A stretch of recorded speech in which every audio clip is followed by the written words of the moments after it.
Assalamualaikum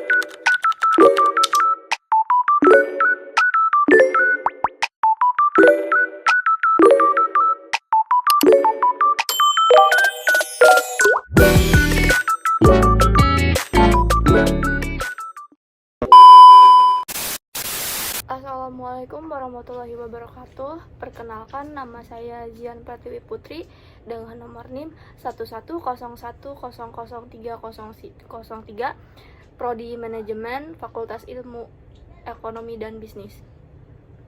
Materi yang saya ambil yaitu fungsi dan gaya kepemimpinan. Pertama, ada pengertian peranan pemimpin dalam suatu organisasi itu sangatlah penting, karena keberadaan pemimpinan yaitu menjadi palang pintu atau menjadi salah satu ujung tombak dari keberhasilan dan berorganisasi.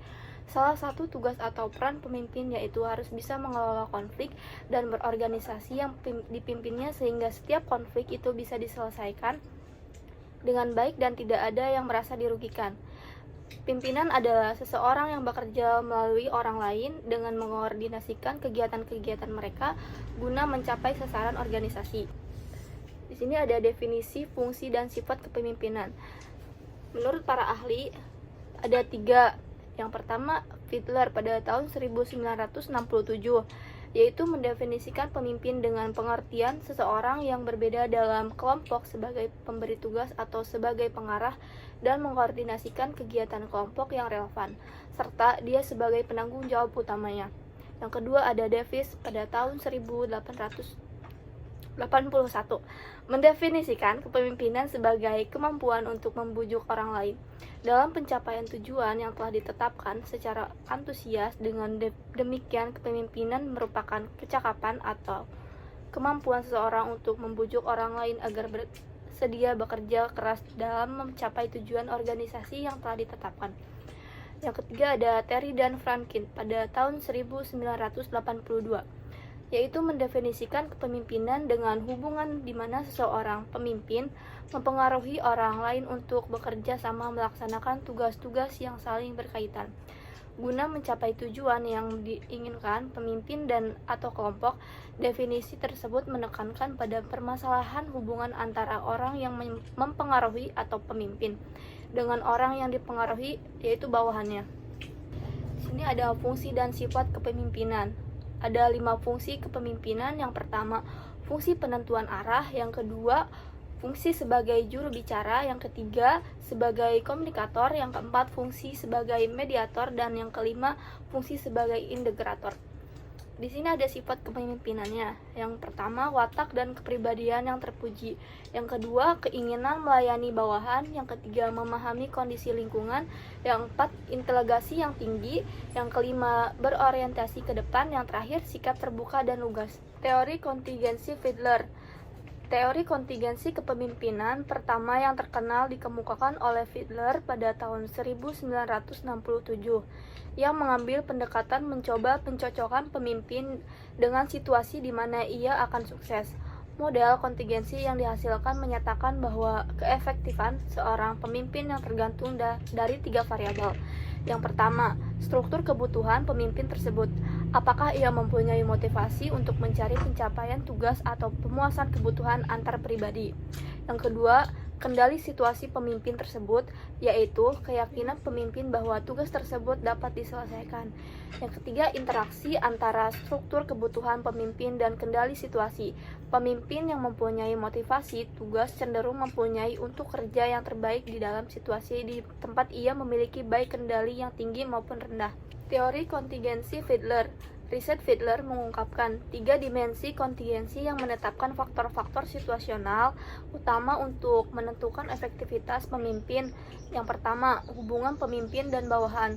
Leader-member relation, yaitu kadar hubungan antara pemimpin dan bawahan merupakan tingkat sejauh mana kelompok tersebut memberi dukungan dan pemimpinnya.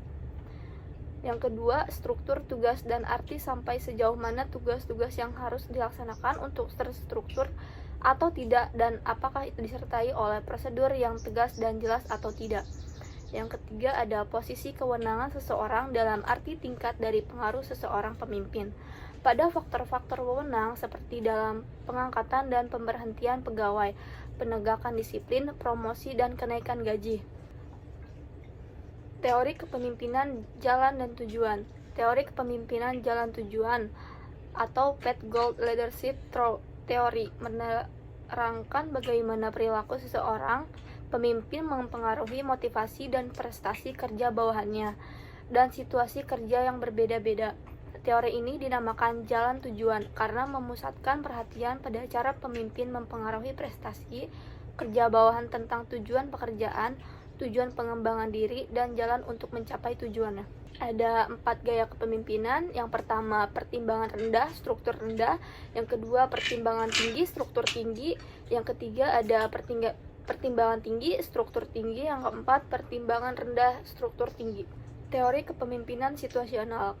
Kemampuan mengendalikan sumber daya dan serta faktor lain untuk mencapai tujuan organisasi merupakan usaha yang harus dilakukan dalam setiap organisasi. Fungsi tersebut adalah merupakan fungsi yang harus dilaksanakan atau merupakan beban dari pemimpin. Keberhasilan untuk mencapai tujuan organisasi adalah merupakan kewajiban yang harus dilaksanakan oleh setiap pemimpin. Oleh karena itu, itulah baik praktisi maupun teoritis merupakan berusaha untuk memilih perilaku yang dapat menciptakan keberhasilan tersebut. Banyak studi yang dilakukan untuk mencari berbagai tipe, model, atau teori tentang gaya perilaku kepemimpinan yang secara ideal dapat diterapkan di berbagai organisasi. Studi dan penelitian untuk menetapkan tipe model. Teori tentang kepemimpinan yang efektif dimulai dengan mengidentifikasikan sifat-sifat, ciri-ciri pribadi pemimpin yang dimulai dengan teori orang besar. Pemimpin memotivasi dan berkomunikasi. Yang pertama, memberi penguatan positif, yaitu memberikan hadiah kepada seseorang karena mencapai hasil yang diinginkan, merupakan penguatan positif dan ini dapat diterapkan untuk memotivasi karyawan. Yang kedua, memberi tantangan. Memberi tantangan kepada karyawan dengan situasi baru mendorong pertumbuhan dan keefektivitas. Yang ketiga, memberi solusi.